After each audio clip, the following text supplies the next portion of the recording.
Yo les postos, bienvenue dans cette nouvelle vidéo. On va évoquer toute l'actualité du football et du Paris Saint-Germain en priorité. Les postos, il y a encore beaucoup à dire. Leonardo a donné une conférence hier à la Sorbonne et il a parlé de l'avenir de Kylian Mbappé. Mais on commence avec le mercato hivernal qui approche à grands pas. Mauro Icardi pourrait et devrait quitter le PSG lors du prochain mercato hivernal. Leonardo, directeur sportif parisien, prépare même déjà sa succession.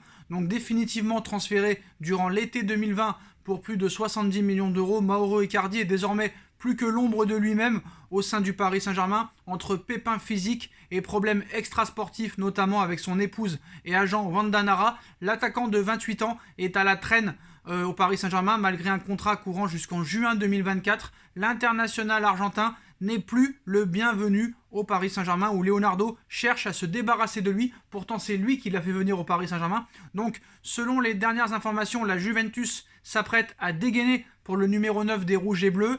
On va dire que voilà, on a fait savoir à l'entourage du joueur qu'il allait prochainement soumettre une offre au Paris Saint-Germain afin de récupérer Mauro Icardi sous la forme d'un prêt avec option d'achat. D'ailleurs, à Paris, Leonardo travaillerait déjà activement sur plusieurs pistes afin de remplacer Icardi, sauf que le PSG veut une option d'achat obligatoire dans 6 mois, c'est-à-dire le 30 juin, si jamais Icardi venait à partir. Donc si Mauro Icardi venait à rejoindre la Juventus cet hiver, un nouvel attaquant brésilien pourrait débarquer au Paris Saint-Germain. En effet, d'après les renseignements livrés par la chaîne ESPN, le directeur sportif du Paris Saint-Germain aurait coché le nom de l'avant-centre du FC Bâle, Arthur Cabral, auteur de 27 buts et 8 passes décisives en 29 matchs, toutes compétitions confondues cette saison. L'international auriverde de 23 ans pourrait ainsi faire l'objet d'une offre de la part de Leonardo dans les semaines à venir.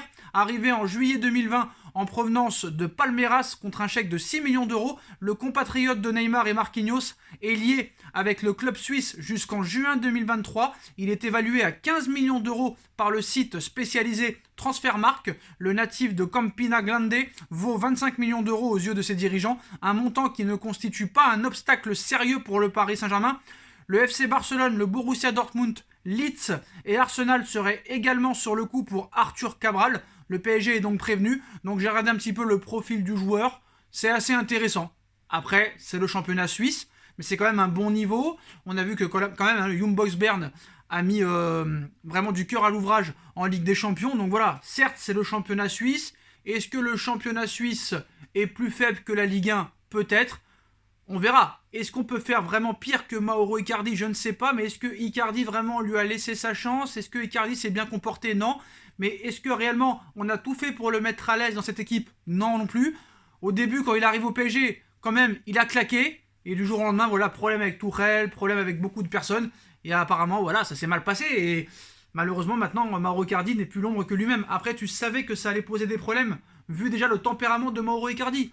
Quand tu le transfères au Paris Saint-Germain, il avait déjà eu des problèmes sulfureux avec les supporters de l'Inter de Milan, des problèmes extrasportifs avec sa femme et avec son ex-pote, Maxi Lopez. Donc voilà, tu t'attends à quoi quand tu prends des joueurs comme Neymar, comme Marco Verratti, comme Mauro Icardi qui ont un passé sulfureux? Bon, après, Marco Verratti, il est arrivé jeune au PSG, donc c'est pas vraiment comparable. Voilà, mais des joueurs comme Neymar, des joueurs brésiliens surtout, là tu prends encore un Brésilien, ça pourrait peut-être encore poser problème, parce que le seul Brésilien réellement sain que je connais, c'est Marquinhos. C'est le seul, avec peut-être Thiago Silva. Mais voilà, les postos, en tout cas, le PSG s'intéresse à ce nouvel attaquant pour remplacer peut-être Mauro Icardi, Arthur Cabral du FC Bâle. Donc à voir ce que ça pourrait donner. Ils en demandent 25 millions d'euros, mais une offre pourrait être proposée à plus de 15 millions d'euros si jamais, bien sûr, Mauro Icardi est vendu.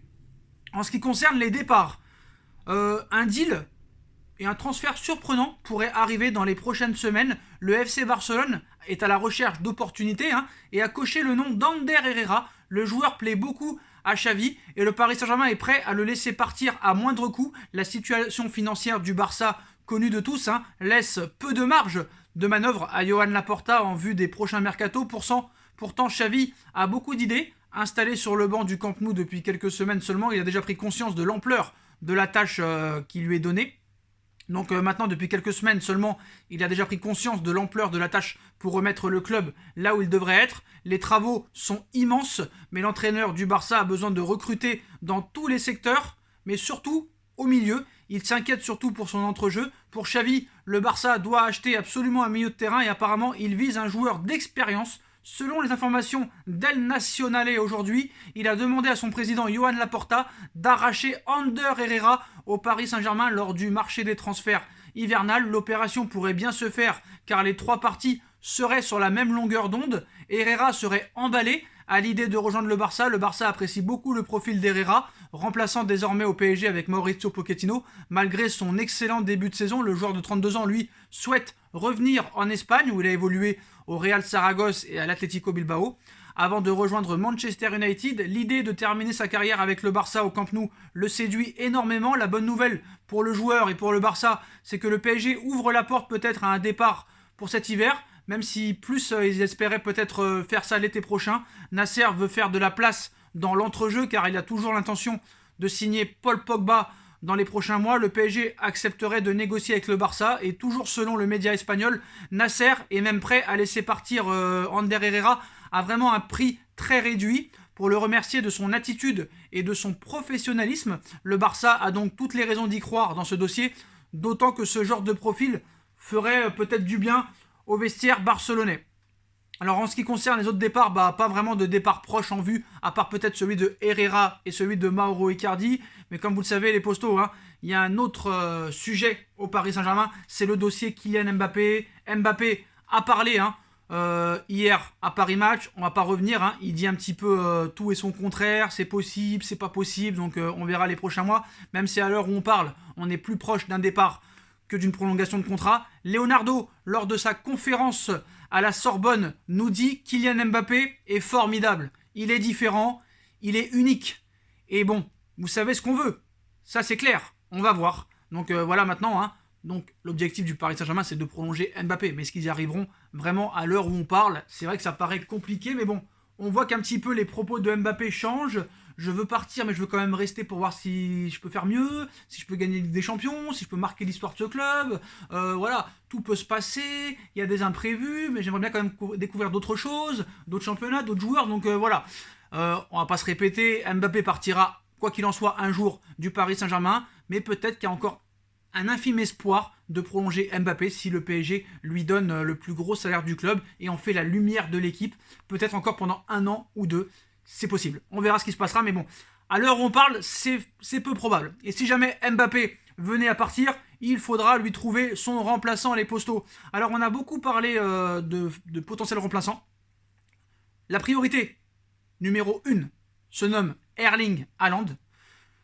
Un coup géant se préparerait entre le Paris Saint-Germain et Mino Raiola. Le PSG a une priorité absolue en cas de départ de Mbappé en fin de saison. Erling Haaland, des discussions sont déjà en cours avec Mino Raiola, l'agent du buteur du Borussia Dortmund. L'avenir de Kylian Mbappé obsède la planète football, surtout qu'il est peut-être lié à celui de l'autre future grande star du ballon rond, Erling Haaland. Les deux joueurs ont apparemment la volonté commune de ne pas évoluer dans le même club. Ils veulent devenir les joueurs phares de grands projets sportifs. Kylian Mbappé n'a toujours pas prolongé avec le PSG. En fin de contrat, en fin de saison, il est le grand favori pour atterrir au Real Madrid. Et en ce qui concerne Erling Haaland, l'incertitude plane beaucoup plus sur sa future destination, surtout qu'il reste quand même lié au Borussia jusqu'en juin 2024. Son agent Mino Raiola a lâché une bombe aux médias allemands Sport One il y a quelques jours en évoquant les 4 futurs clubs possibles de son poulain. Vous vous rappelez, il peut et va passer à l'étape suivante, Bayern, Munich, Real Madrid, Barcelone, City.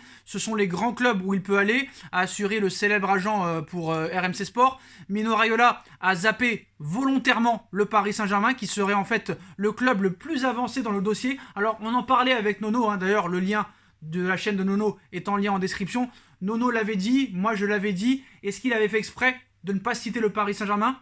Est-ce que c'est un coup de bluff? Apparemment oui. Ils sont en train de négocier le PSG pour faire signer Haaland. Le PSG est en course pour recruter Erling Haaland. C'est une certitude. J'ai vu Mino Raiola citer plein de clubs, mais pas le PSG. C'est volontaire de sa part. Il connaît Leonardo, il a des joueurs au sein du club. Cela signifie une chose en substance.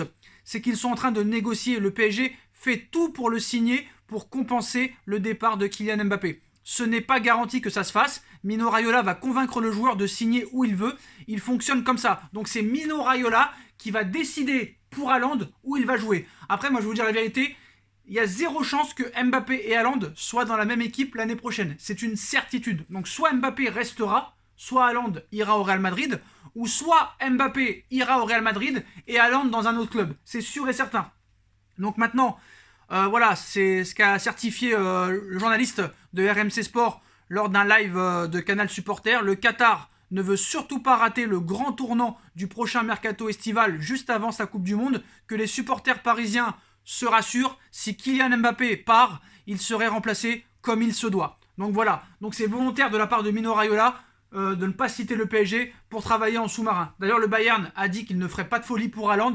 Pareil pour Manchester City, le Barça n'en a pas les moyens, le Real Madrid c'est soit Mbappé, soit Haaland, mais pas les deux. Donc il y a une forte possibilité que Haaland signe au Paris Saint-Germain ou peut-être ailleurs, hein, mais voilà, le PSG serait en pole position dans ce dossier et le PSG a un grand atout dans sa manche, c'est Mino Raiola. Mino Raiola qui s'entend parfaitement avec Nasser, avec le Prince et avec Leonardo, et ça c'est vraiment un bon argument pour le Paris Saint-Germain.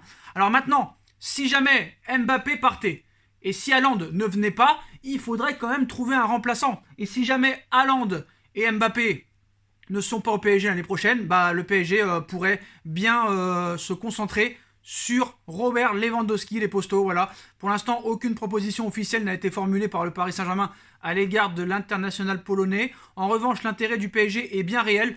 Tout comme celui de Chelsea, le manager londonien Thomas Tuchel, ancien parisien, apprécie le profil de l'international polonais, mais la présence de Romelu Lukaku chez les Blues ne fait pas de Chelsea un favori à la signature de Robert Lewandowski. Une aubaine pour le PSG, relativement seul sur ce dossier pour le moment, puisque de son côté, le Real Madrid est davantage focalisé sur Mbappé, mais aussi sur Haaland. Et en ce qui concerne le Bayern, les dirigeants allemands aimeraient prolonger le contrat de Lewandowski, qui court pour l'instant jusqu'en juin 2023, mais les positions du joueur et du club sont encore très éloignées, alors que le dauphin de Léo Messi au Ballon d'Or réclame un salaire annuel de 24 millions d'euros et une prolongation jusqu'en 2025, une somme qui effraie le Bayern de Munich, pas vraiment habitué à distribuer ce genre de salaire au contraire du Paris Saint-Germain. Donc voilà, Robert Lewandowski au Paris Saint-Germain, ça dépend combien tu l'achètes. Moi c'est sûr que je préférais une arrivée de Lewandowski libre en 2023, mais vous connaissez un petit peu la stratégie du Bayern, c'est le contraire du PSG. Peu importe comment tu t'appelles, peu importe le nombre de buts que tu claques, que tu t'appelles Lewandowski ou que tu t'appelles n'importe qui d'autre, tu as un an de contrat, tu dois partir pour que ça nous rapporte de l'oseille. Il n'y a que le PSG qui peut se permettre de laisser partir des joueurs libres alors qu'ils les ont achetés 222, 180, 64. Donc moi, Robert Lewandowski, je te dis oui.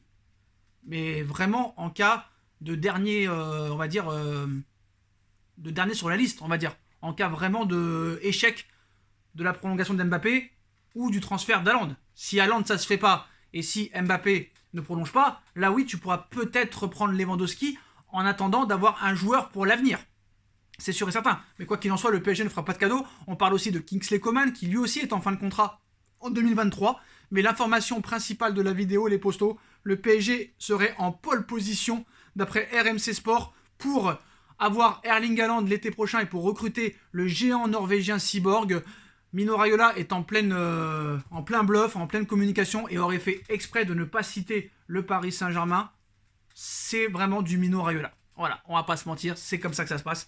Mais voilà, je pense que réellement, il y a vraiment une chance pour que le PSG fasse Haaland si Mbappé va au Real Madrid. En tout cas, les postos, dites-moi en commentaire ce que vous en pensez. On like, on partage, on commente, on s'abonne. Et on se retrouve très vite pour une nouvelle vidéo, les postos. Tchuss!